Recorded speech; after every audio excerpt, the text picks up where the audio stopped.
Bonjour et bienvenue dans Les Experts. Aujourd'hui, je reçois Christian Le Gall, imitateur mais pas que. Bonjour Christian. Bonjour. Alors, peux-tu nous présenter ton parcours pour commencer ? Alors, mon parcours, j'allais dire, il est un petit peu original ou pas, je sais pas. En tous les cas, j'ai démarré moi fin d'adolescence en tant qu'animateur de discothèque. Voilà, j'étais dans l'une des plus grandes discothèques de France qui m'a donné ma chance à l'époque, qui était dans le sud de la France, qui doit s'appeler aujourd'hui, je crois, le Marina Atlantide, vers Port-Barcarès, où j'avais 3000 personnes devant moi, donc à animer. Donc c'était formidable parce que ça m'a appris déjà à animer et avoir 3000 personnes devant soi à 17 ans, donc c'est plutôt bien. Et puis voilà, puis après ça a été mes premiers spectacles. Et puis sur les grandes lignes, il y a eu les premières télés, les premières qui ont vraiment fait que elles m'ont donné une grande visibilité. Ça a été évidemment Graines de Star, où j'étais avec Jérôme Commandeur, avec Les Nous c'est nous. Donc là, il y a eu vraiment une très très grosse visibilité à ce moment-là. Et puis les spectacles ont commencé à s'enchaîner un petit peu partout en France. Et puis je suis revenu à la télévision également pendant près de 6 ans, 7 ans sur France 3 nationale avec Yves Lecoq, où j'étais au Grand du Rire tous les samedis. Donc c'était une très très belle expérience partagée avec Yves Lecoq. Et toujours de nombreux spectacles un peu partout, et à Paris, et Festival d'Avignon. Et puis tout ça s'est terminé aussi, entre autres, en 2013 et 2014, avec 2 zéniths à Dijon, dont je suis originaire.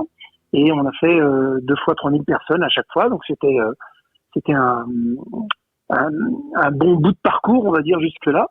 Et là, je reviens maintenant avec un tout nouveau spectacle qui s'appelle Christian Le Gall se limite, avec le jeu de mots limite, imité.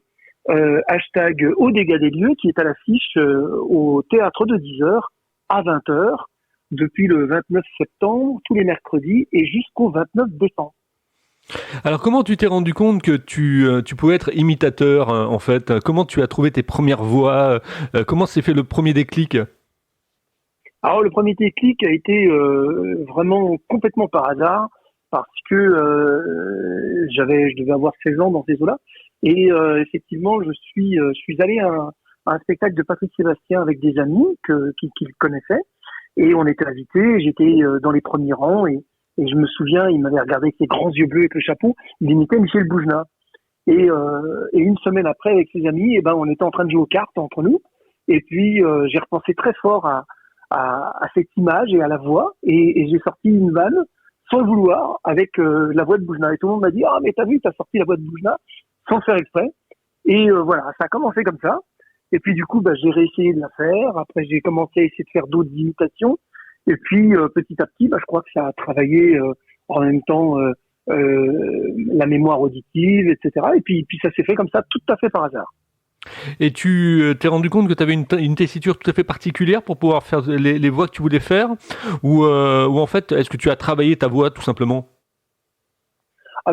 Non, j'ai travaillé ma voix évidemment, mais après la tessiture de voix, c'est un petit peu compliqué. C'est-à-dire que moi, j'ai par exemple une voix un petit peu étouffée, un petit peu enrouée, des fois, quelquefois, et donc j'ai des voix, j'ai plus de facilité, on va dire, sur les voix cassées, sur les voix rocailleuses, toutes celles-là. Et voilà, donc on a vraiment des tessitures de voix très très particulières les uns les autres. Mais après, c'est vraiment du travail, oui, effectivement.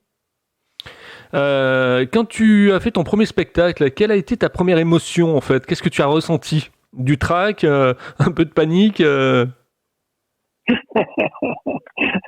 Alors c'est très drôle parce que je crois que le premier spectacle que j'ai fait, euh, c'est c'était à l'époque où je démarrais en discothèque comme animateur. Et j'avais rencontré, comme il y a pas mal de spectacles qui passaient par les discothèques à l'époque, j'avais rencontré un agent. Et cet agent, il trouvait que j'avais du talent. Il m'avait dit écris-moi une demi-heure de spectacle, et puis je vais essayer de te mettre les pieds à l'étrier. Voilà. Et il m'avait envoyé dans un cabaret, mais c'était un cabaret gay à Grenoble. Je m'en souviendrai toute ma vie. Et en fait, il m'avait pris parce qu'il faisait confiance à cet agent-là, qui leur donnait des spectacles régulièrement. Seulement, ils ne comprenaient pas parce qu'ils avaient toujours des spectacles transformés. Ils ne comprenaient pas pourquoi je me déshabillais jamais. Ouais. Donc, c'était relativement c'était relativement très drôle, mais un trac fou, évidemment, un trac fou, vraiment. Quand on fait du spectacle, on se met dans une certaine forme de condition. T'as un porte-bonheur avant de rentrer en scène. Comment ça se passe en fait? Comment la mise en situation se met en place? Ah, pour moi, elle est très simple. Déjà, j'arrive toujours bien de bonnes heures avant parce que je vais être concentré, voilà. Donc, je me concentre beaucoup sur les textes et sur ce que j'ai à faire en mise en scène, etc. Et puis, voilà. Et puis, en général, j'ai toujours une prière. Une petite prière. Je suis assez croyant et toujours une prière pour plein de raisons. Déjà parce que je n'oublie pas que le métier que je fais et la chance d'avoir du public, c'est un privilège. Et il faut rester extrêmement humble par rapport à ça. Et donc, quand on a envie d'être humble et qu'on respecte son public, eh ben, j'arrive pas les mains dans les poches avant, en me disant allez, ça va le faire. Jamais. À chaque fois, c'est une remise en cause. À chaque fois, je le reprends comme si c'était la première fois, et je le fais avec le même sérieux, la même détermination, la même envie, en me disant les gens qui sont là ce soir, il faut qu'ils repartent avec la banane, quoi. Alors j'ai vu que dans ton dossier de presse, tu as travaillé également avec Olivier Lejeune. Olivier Ouais. Lejeune qu'on a connu par la classe entre autres, hein. Moi c'est ma génération donc l'émission de Guy Lux, la classe. Et comment s'est faite la rencontre avec Olivier? Alors Olivier, on s'est rencontrés sur un gala il y a quelques années, et puis c'est un être formidable. C'est quelqu'un que j'aime beaucoup parce que il est très avenant, il est très paternaliste aussi, et il est surtout très très très très bienveillant. Et ça a matché tout de suite entre lui et moi. Et puis à l'époque, j'écrivais un spectacle, et puis je lui ai demandé si ça l'intéressait de me filer un petit coup de pouce pour l'écriture, la mise en scène, de me parrainer un petit peu à travers ce spectacle-là. Et il a accepté. Et ça s'est fait comme ça. Voilà. Donc on a travaillé sur, c'était le spectacle avant ce dernier là, où il a été co-auteur et metteur en scène du spectacle. Ce spectacle a tourné pendant pas loin de 7 ans à peu près. Comment tu trouves tes textes en fait? C'est le quotidien, c'est l'air du temps, comment ça se met en place? Moi, je crois que c'est un mix de tout ça, du quotidien et de l'air du temps. Moi, dans le spectacle d'aujourd'hui, se limite aux dégâts des lieux. C'est un constat de la société médiatique, politique, dans laquelle j'en soulève les dégâts. Et les dégâts, il y en a beaucoup. Quand on voit la télévision d'aujourd'hui, quand on voit les médias, on voit bien où on en est arrivé. Des fois, c'est ahurissant. Et il y a notamment un sketch qui fonctionne très très bien où j'explique que on en est arrivé à la télévision à notre époque quand même à envoyer des célébrités à la rencontre de peuples lointains pour retrouver ce qui est quand même l'essence même de notre humanité, c'est-à-dire l'amour et les émotions pures. Et on se retrouve devant un écran de télé en train de pleurer, quoi. Pour revenir à l'essentiel de l'homme. Quand même incroyable où on en est arrivé. Et j'explique que quelquefois, il y a eu des dérapages. Et j'ai imaginé, par exemple, Fabrice Lucchini qui rencontre les anges de la télé-réalité. Vous voyez, ça fait vraiment deux mondes. Et donc voilà, c'est très très drôle en mettant des rencontres complètement décalées. Il y a Chantal Latsou qui est en sport d'hiver chez les Nobles à Courchevel. Il y a Cyril Hanouna et son équipe qui partent en stage à l'Institut Pasteur. Donc voilà, donc c'est vraiment une satire de ce que l'on voit aujourd'hui. Ouais. Comment tu fais pour passer d'une voix à une autre en fait? Tu as une technique particulière? C'est ta mémoire? C'est quoi? C'est une codification? Comment on arrive à passer comme ça effectivement à jumper effectivement d'une voix à une autre? Je crois que le switch des voix, il se fait par l'exercice, quoi qu'il en soit. C'est un exercice, il faut le travailler.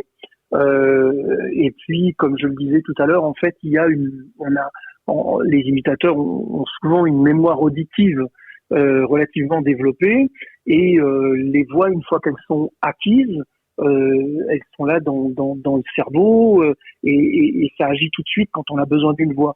Et donc après, suivant les sketchs, quand on a besoin que ça switch rapidement, après c'est vraiment un exercice. Il faut le répéter régulièrement pour que ça soit assez rapide dans l'exercice, quoi.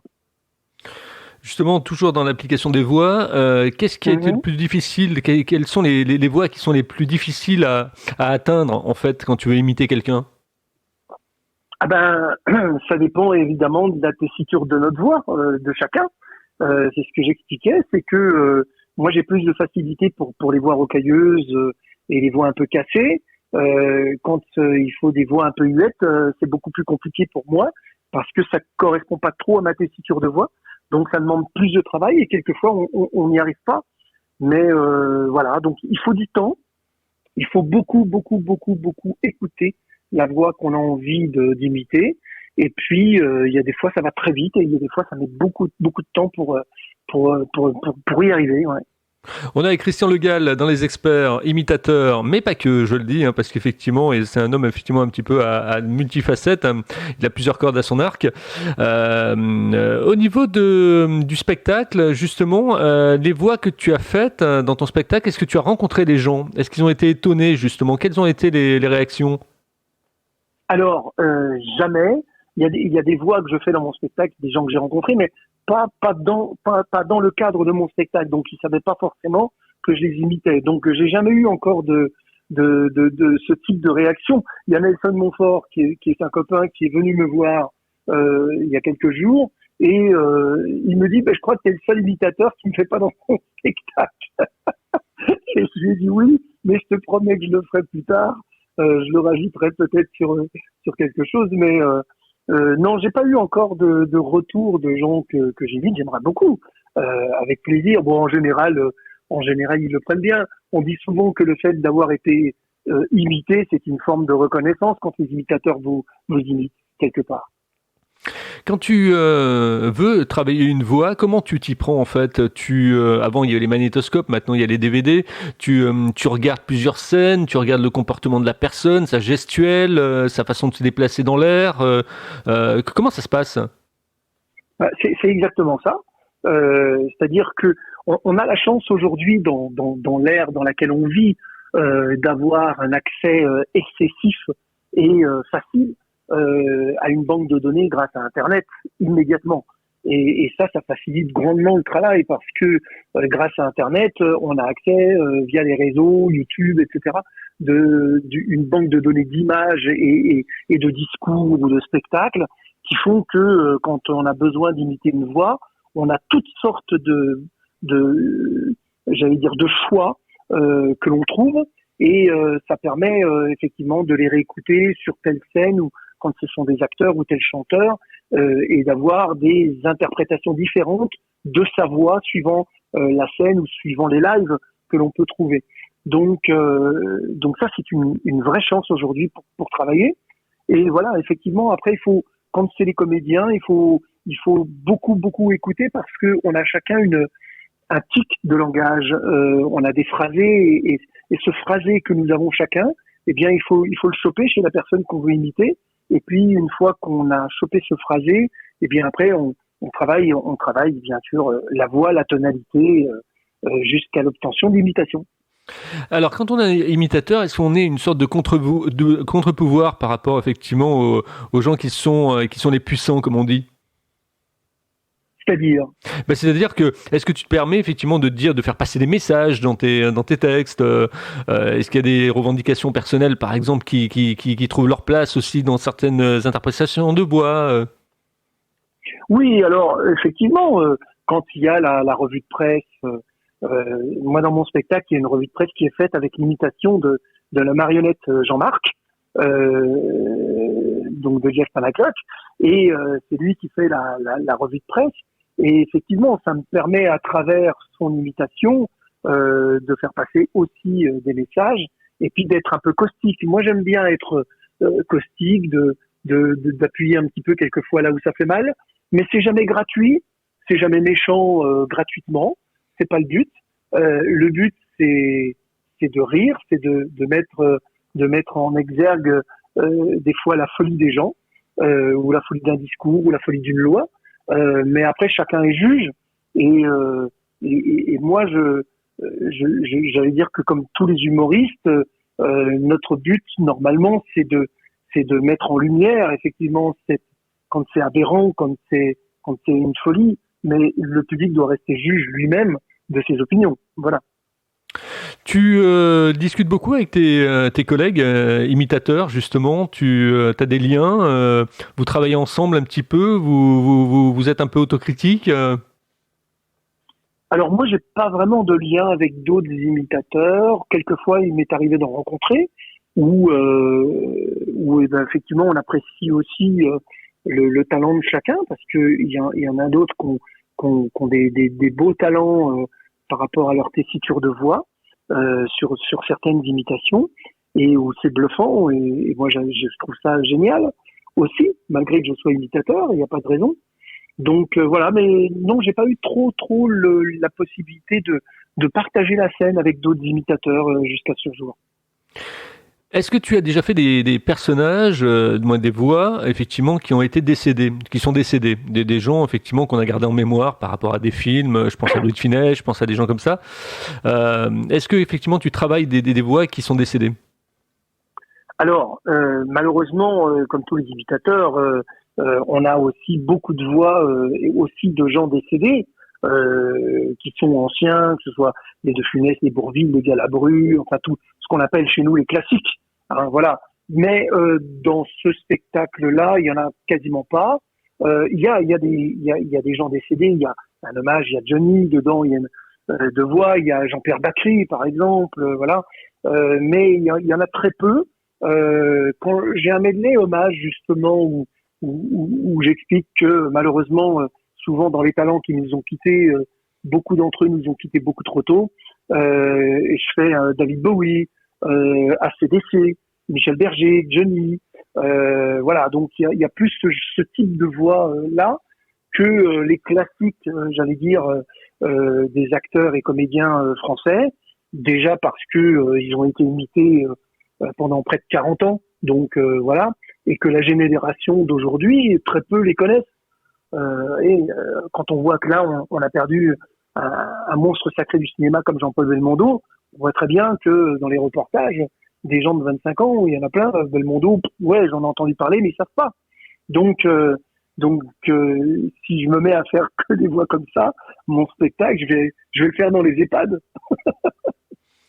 Au niveau de l'avenir, comment tu te projettes dans un an, Christian? Comment tu te vois dans un an?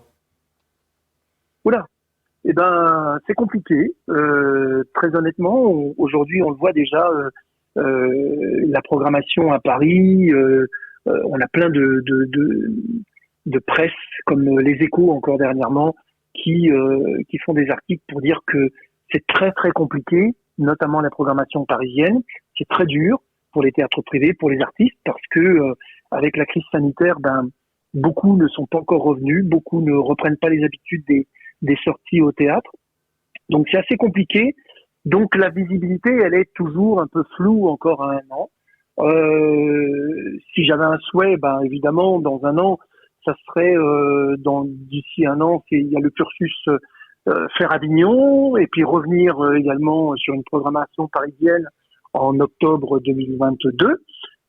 Voilà un peu la vision et le souhait d'ici un an. Mais d'ici là, il y aura d'autres vidéos, il y aura des télévisions, je l'espère. Voilà, on va essayer de continuer à travailler le fond. Et puis, on espère surtout que le public va revenir de plus en plus dans les salles de spectacle et venir me voir. Voilà, c'est le plus grand souhait, il est là. Ah bah tout à fait.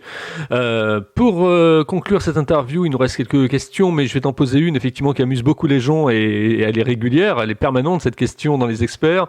C'est comment tu trouves ma façon d'interviewer les gens? Voilà, ça amuse les gens, donc je te laisse effectivement réagir là-dessus. La tienne? Oui, ma façon d'interviewer les gens. Voilà, comment tu trouves ma façon d'interviewer les gens? Bon, écoute, je la trouve pas plus décalée que d'autres journalistes qui font des séquences culturelles. Je trouve qu'elle est directe. L'interview, elle est réfléchie, elle est creusée. Si tu veux d'autres qualificatifs, il faut que tu actionnes ta carte bleue encore. Là, il y a un blocage. Non, mais écoute, j'aime beaucoup. Elle est très sympathique, elle est très sympa, elle est très détendue, elle est cool, elle est comme je les aime. Ouais, c'est très sympa. On va faire un petit coucou également à ton attaché de presse que j'ai eu sur Facebook et la remercier effectivement de nous avoir installé cette interview, de nous l'avoir préparée. Avec le Oui, dossier de presse, Charlotte. ça m'a bien aidé aussi moi de mon côté. Donc on va la saluer aussi. Bien sûr, on embrasse très fort Charlotte, qui est quelqu'un de formidable et qui travaille à mes côtés et qui s'occupe également de mon management. Et puis, bien sûr, c'est très important de proposer à tous ceux qui nous écoutent de venir s'abonner sur les réseaux sociaux comme la page officielle Facebook Christian Legal, Instagram et Twitter, donc et la chaîne YouTube Christian Legal TV. Vous pouvez retrouver évidemment toutes les vidéos, les parodies que je fais en studio, les émissions de télé que j'ai fait, etc. Donc voilà, je vous invite à venir me rejoindre et me suivre via les réseaux sociaux, bien sûr. Comment s'est faite la rencontre justement avec ton attaché de presse? Avec Charlotte, eh ben, ça a été sur les conseils d'une autre amie, puisque je recherchais quelqu'un, si possible, de sérieux, évidemment, qui puisse avoir de l'expérience, ça c'était important pour moi, et qui puisse faire et de la relation presse et du management. Et ce qui était le cas de Charlotte Calmel, qui a beaucoup travaillé aussi pour des productions, pour de nombreux spectacles. Et c'était exactement son parcours. Donc voilà. Après, on s'est rencontrés et on est tombé d'accord sur le principe de fonctionnement. Et elle a aimé ce que je faisais parce que c'est aussi la base. Il faut déjà qu'elle apprécie et qu'elle aime ce que je fais pour pouvoir le défendre. Donc voilà, ça s'est fait très simplement comme ça. Pour les gens qui auraient envie de se lancer dans l'imitation, qu'est-ce qu'il faut faire aujourd'hui? Il y a des écoles d'imitation, on travaille seul, on est autodidacte, comment ça se passe? Alors, à ma connaissance, il n'y a pas d'école d'imitation. C'est l'école de la vie. C'est les seuls conseils qu'on peut donner, mais ça vaut pour les imitateurs comme tous les artistes, quels qu'ils soient. C'est le travail, le travail, le travail, le travail. Et on se lève pas le matin en se disant allez, je vais sortir 3 voix aujourd'hui, je vais écrire un petit peu de temps en temps, etc. Si on veut vraiment se donner des chances, il faut énormément travailler tous les jours. Et tous les jours, c'est construire sa personnalité, construire qui on est, quelles sont notre façon d'être, les messages qu'on a envie de faire passer, comment on les fait passer. Les voix, c'est un travail de tous les jours. Et les textes, bien sûr. Beaucoup travailler les textes, c'est très, très important. Et puis, chercher l'originalité. C'est-à-dire comment on peut se différencier des autres. Eh bien, tout réside là-dedans parce que on a tous nos originalités et encore faut-il les connaître et les mettre en valeur. Allez, ma dernière question dans les experts. Christian Legal, aujourd'hui imitateur. C'est comment tu travailles tes effets, en fait? Tu les travailles avec tes proches, les gens qui sont autour de toi. Tu as une sorte de persona dans la tête ou quelque part, effectivement, tu essaies d'imaginer quelqu'un. Comment ça se passe? Qu'est-ce que tu entends par effet? Les effets, le rire. Le rire, les réactions des gens. Ah, les vannes, en fait. Oui, les vannes, ouais. Vannes. Ah oui, oui, bien sûr, oui, oui, effectivement, comme tout le monde, j'écris et puis c'est d'abord mon entourage proche, mon épouse ou mes enfants ou autres, voilà, et les amis à qui je donne les extraits de vannes que j'ai faits et je vois bien les réactions, si ça réagit, si c'est bien compris, si c'est compris dans le sens dans lequel j'ai envie qu'il soit compris. Donc, ouais, effectivement, c'est très banal, hein, finalement. Voilà, oui, effectivement, ça se fait beaucoup avec les proches. Oui. C'était Christian Legal dans Les Experts Imitateurs. Vous avez tout compris peut-être, ou tout maintenant, effectivement, vous avez un savoir complet sur le métier d'imitateur grâce à lui.